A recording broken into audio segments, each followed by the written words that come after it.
Did you know that one of the biggest ambient artists of the past decade might actually be a total fraud?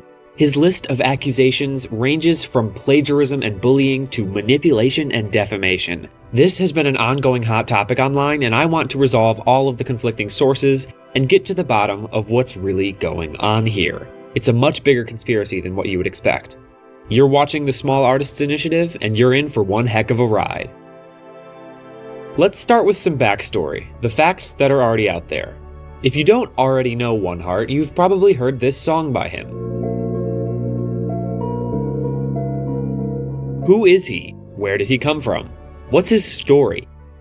Dmitry Volynkin was born in 2006 in Kirsanov, Tambov Oblast, a federal subject of Russia. His father was a journalist and a musician. Dmitry began producing music at age 11 using FL Studio. In 2022, he broke into the public eye with Snowfall, allegedly co-written with the artist Raidenshi. Allegedly. He seems to have popularized this unique subgenre of nearly identical looking and sounding dark ambient tracks. These guys have never heard of any colors outside of purple, blue, and teal. I can't complain too much though, because some of these just hit when you hear them at the right time. Reddit user 4 Wheels and Some Wood called out these similarities about a year ago, and in their words it was, quote, the point where you can't even tell who started it and who's copying who, unquote. Various people in the comments pointed out that the songs are often short, which is likely for easy TikTok clippability and virality, and that they are often artists who are newer to music and don't yet understand structuring and arrangement. In September 2023, after the success of Snowfall, Oneheart enrolled in a university to study law. In an interview, he said that he hopes the legal training will be useful for parsing future music contracts. On the surface, this seems totally justified. In the same interview, Dmitry was open about the fact that he's received multiple offers to buy his entire music catalog. Even Sony Music and Universal Music have reached out in attempts to purchase it, but he has refused to sign any exclusive contracts, comparing the arrangement to slavery and pointing out that the deals are often structured to force musicians to pay back what labels can't recoup in profits. But if he's not signed to a major label, then who owns his music? That's what I set out to learn next. He has bounced around between a few labels and groups to publish his music before finally settling. From 2019 to 2020, he released music under Stay Code Recordings. In 2021 and 22, he had a few releases under Tribal Trap, and he's also had sparse releases under Black 17 Media and Monster Cat. Starting in 2020 though, he created his own label, Dreamscape. The Dreamscape label began with Oneheart's album release of the same name in 2020. In an article by Notion, it said that Oneheart created the label to, quote, support smaller acts and help them get to a stage where they can live off of their music, end quote. The same article says that, quote, many budding music talents have started their careers with Dreamscape, and that it doesn't rely on popular artists, unquote, for its workings. It was also considered one of the largest electronic labels in 2023, and in the article's title, it even calls it the label behind your favorite TikTok music. In nearly every release, the label is listed as Dreamscape, a division of Kurate Music. And the Notion article didn't lie. They're behind several popular short-form sounds. Naturally, Oneheart and his similar artists are on that list, but I didn't expect to find Killswitch Lullaby by Flawed Mangoes, Suicidal Idol, Julian Marchal, who is half of Lissam with Ed Tullett, and Hisoka's School Rooftop song. What a connection farm. All of this sounds fine so far though, doesn't it? These are all admirable goals they have. Supporting small artists, giving them a place to start, refusing large deals to stay independent, going to law school to protect against manipulative contracts. I would make a video on this story alone even if this were all there was. It definitely sounds like a noble music venture. But the truth may be that Oneheart, Dreamscape, and Kurate are just really good at hiding things. Enter My Head Is Empty. For the sake of simplicity, we'll just call them M-High. You may know them from their songs that fit right in with the rest of the genre we've been talking about. In 2018, they began their journey to try and create a new genre of music in honor of their recently deceased friend. Soon after, M-High was diagnosed with multiple sclerosis, a chronic autoimmune neurological disorder involving the spine and brain. After their diagnosis, they were approached by none other than Oneheart, who said he wanted to help. He convinced Øneheart to release their music with Dreamscape. My Head is Empty's connections to the Dreamscape and Kurate labels are publicly available knowledge. However, in the past year, Øneheart has been exposing Oneheart and his label for their alleged plagiarism and other transgressions. Most of these were done through Instagram posts or stories, and they can now be found in a Google Drive folder with more than 40 images and videos. The majority of this evidence consists of long, tightly packed walls of text full of emotion and accusations, so I aimed to parse the collection of files and get a clear and concise summary, because I have yet to hear a solid explanation online without reading through all of these. According to 2.jpg, interactions between artists on the Dreamscape label usually happened in a Dreamscape Discord server and over Telegram. Oneheart used Telegram when asking for new collab songs with Øneheart because there he uses emojis to hide his username. Øneheart believes this was to avoid responsibility if his messages were ever screenshotted. For the rest of this segment, the file names will be listed on screen if you'd like to read any of the full versions. The folder will be linked below with the rest of our references. Exhibit A, Øneheart vs. Oneheart. With Øneheart and Oneheart's first song together, Departure, Dreamscape promoted it as Oneheart's song and promoted it with his face, even though he wasn't the one who had done most of the work. The idea was that fans would flock to the song just because of Oneheart, which would boost Øneheart but diminish their credit. When Oneheart was called out about this, he tried to win Øneheart back by sending sample loops for a new song that Øneheart believes came from pre-made packs. Allegedly, Oneheart also couldn't figure out how to make a very basic synth preset. This, along with the supposed pre-made loops incident, worried Øneheart that maybe Oneheart can't do much music at all. Exhibit B, Snowfall. Now my reaction to hearing these first few things might be similar to yours. Okay, that might not be great, but come on, this is the guy that made Snowfall. Well, not actually.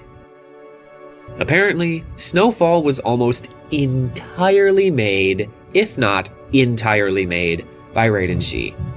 Oneheart made a video showing how to make Snowfall in FL Studio and, quote, make millions in streams, essentially how to generate money off people's feelings, and he openly admitted that it was mostly Raiden that made the song. Yet he still calls it "this song I made." He does this all the time. It seems to be his business model. Øneheart thinks Oneheart putting his name first was 100% intentional to game the TikTok and Instagram song naming systems. Short-form content apps usually only show the first artist's name on a song, at least in the little mini-player sound section of a video, so therefore any people seeing the song on TikTok would just think it to be Oneheart's song. He's explicitly said several times that he didn't do anything for the song, and yet it's still applauded as his. Exhibit C, Diedlonely and I Was Only Temporary. There are mountains of more drama surrounding this, with artists having problems with each other and stealing each other's music, but I'm trying to focus on Oneheart. Long story short, the artist Diedlonely is also problematic and has said some pretty bad things. They are also in charge of music video marketing for Dreamscape to take new artists. Øneheart and I agree that that's pretty strange for an artist of the label to be in charge of what artists get recognition from the label. Øneheart's song I Was Only Temporary was composed entirely by them and then microscopically tweaked by Diedlonely. They fought over it like children, even going so far as to dox Øneheart. It was a lot of unnecessary toxicity and childish bullying. Eventually, the label owner removed Diedlonely from the song when given proof that their credit wasn't deserved. The contract was changed to remove the person who didn't contribute anything sonically. In addition, Dreamscape members have tried to make I Was Only Temporary tutorials, much like the Snowfall one, without asking Øneheart, and they often make fun of Øneheart's feelings on the matter. Exhibit D, Additional Transgressions. Oneheart also remixed a love song by Øneheart and wanted to release it without Øneheart's name on it because Øneheart didn't like the lyrics that had been added on. Oneheart then deleted all the messages and blocked the chat behind a paywall. Also, Oneheart is apparently a hypocrite. He stole samples and compositions, as mentioned before, but then asked how long the group would stay silent about people stealing his samples. The Dreamscape group also tried to scam someone out of a CSGO skin for a sample on a song because the skin might have been worth more. Exhibit E, emotions for profit. This type of dark ambient music almost always focuses on heavy things like depression, intrusive thoughts, anxiety, and other lighter negative emotions. Kurate sees this as a goldmine. Instead of helping people out of difficult times, they try to keep them in those bad feelings as long as possible for more streams and profit. Øneheart's thoughts. But what does Øneheart think about this? My Head is Empty wants to leave this behind and let it serve as a warning for anyone about to walk into the same trap. They say that, quote, it's not about helping someone, it's about tricking unsuspecting, starstruck people into accepting help, just to make you feel indebted and give your sounds and information, end quote. Øneheart also acknowledges that this is primarily about their feelings and understands how it looks to outsiders. The rest of the images and videos in the folder are more proof that Oneheart has ripped off or directly stole melodies. From the limited context given, it seems like they are 100% aware of what they're doing and actively try to cover it up. There's also a subsection about a recent notice sent to Øneheart. They received a cease and desist email from John P. Kennedy of Reed Smith LLP on behalf of Oneheart. Øneheart responded a bit drastically, as some of the points in the letter are accurate, and some of what Øneheart is or was doing is or was irrational and overly speculative. They think that it might not be a real lawyer. While they might not have an incredibly strong case, I looked into it and the guy definitely is a real lawyer. Now that obviously doesn't mean it's actually him, but, still. Overall, according to these images, Oneheart showed a disrespect for Øneheart's goals and vision for their music, and his label put his name first on every song for marketing and profit purposes, no matter how much he actually did for the song. The Dreamscape and Kurate music groups seek to exploit sadness and other emotions that music helps people cope with for the sole purpose of profit. On the main Reddit post that started this investigation for me, many people online have given their opinions on the whole situation. These not only help narrow down the scope of what's real and what's fabricated, but it also gives some valuable perspectives into the story at large. This user called out the flaws in Øneheart's arguments. Quote, at first I skimmed it and thought, Oneheart is a jerk. Then I actually read through it. Based on the screenshots that are shared, there isn't any actual proof of stealing anything. Using a similar chord progression is not stealing, or using artwork that in some ways resembles existing artwork.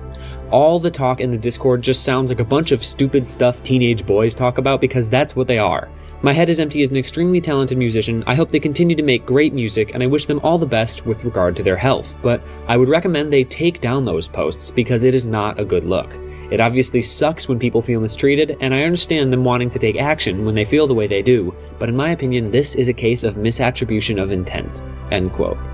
Some of that is fair. I'll get into some of what they said a bit more in a minute. Most of the public seems to be on Øneheart's side, though. Ethereal Co. says, hope this gets proper traction and they get the credit and compensation they deserve. An important question to ask, though, is this. Have there been any other stories from other artists signed to Dreamscape or Kurate? Apparently, there have been. This user says they've had a great experience with Dreamscape. They go on to say, quote, in many of the screenshots, I see a very subjective picture full of assessment, uncontrollable emotions, and resentment. There are ethical points that were clearly violated, but I have a feeling that I am reading an appeal from either a very emotional person or a very young person. His complaint about the synthesizer sounds very arrogant. This is generally a common phenomenon now. Many do not know how to write music, only produce. It's not bad, like putting together collages. It's exciting, and you can find your own style and approach. But still, as a guitarist, I can't imagine a collaboration with someone who has no experience playing an instrument. It's just hard to call him a musician if he doesn't know how music works. End quote. In the end, though, they agree that, quote, Oneheart should be held accountable for their actions, 100%, because this is unacceptable and disgusting, end quote. But Øneheart is not alone. User NoBuy9063 says, quote, I've worked with the Dreamscape label in the past, and they really don't care about their artists. This label will only take new artists, I think, when they go viral. And most of the time, that was because of another label, and Kurate had nothing to do with it. They are just greedy and want to control the market on TikTok. Most of the music they post is soulless and really just not all that interesting, end quote. So it looks like there are conflicting opinions, but this tells me that Øneheart isn't just fabricating all of this. User Necessary Hope 757 tells the story of another anonymous artist inspired by Øneheart. Quote, their song had 2 million streams independently. Dreamscape caught on and told them they would sign it to promote it. When they did, they refused to pay this person until the song made $2,000 in streams to, quote, promote it. They didn't. And they now own 50% of all earnings it makes.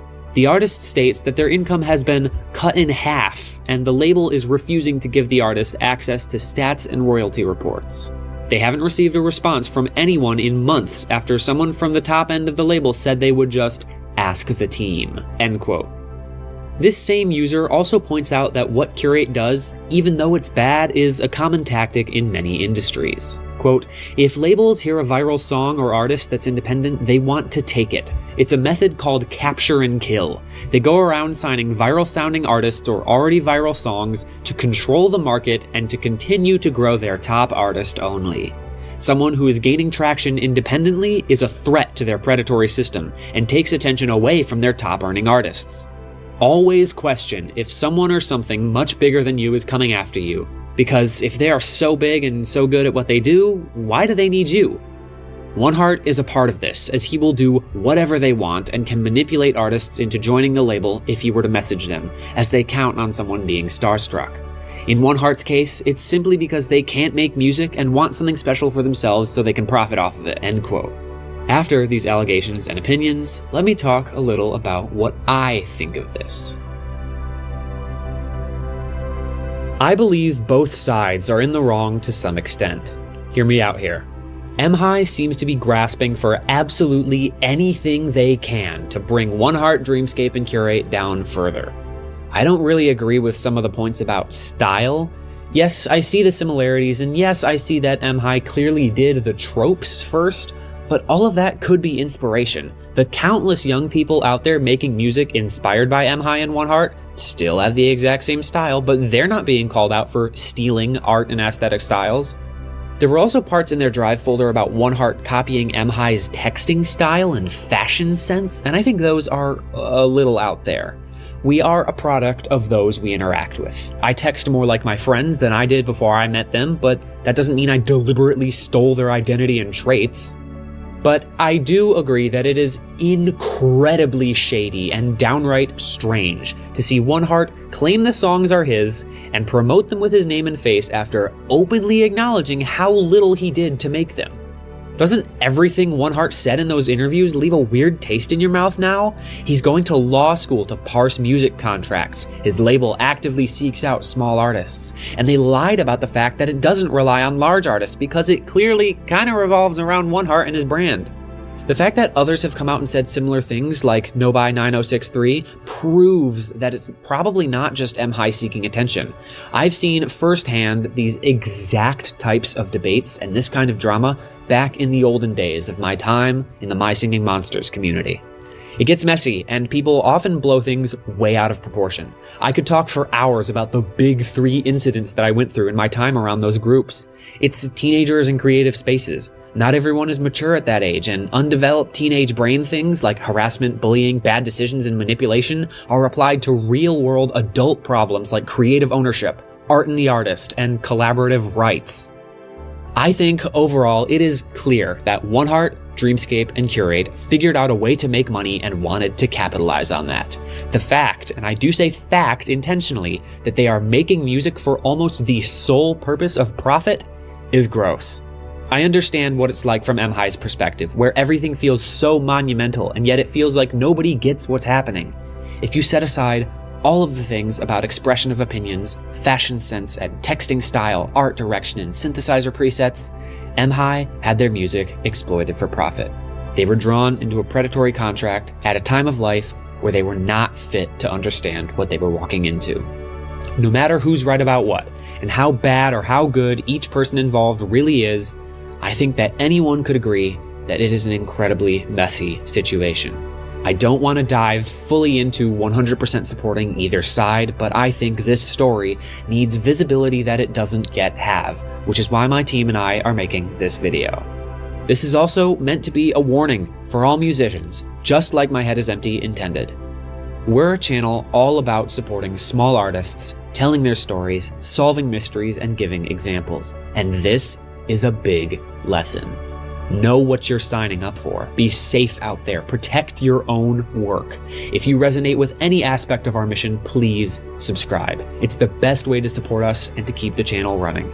If you want to help even more, for a limited time, we're holding applications to join our team of volunteers. If you've got some creative skills, we need you. For now, spread the story about My Head is Empty, and don't fall into the same trap they did. And don't believe every interview you read. I'll catch you in the next video. As always, keep exploring new sounds.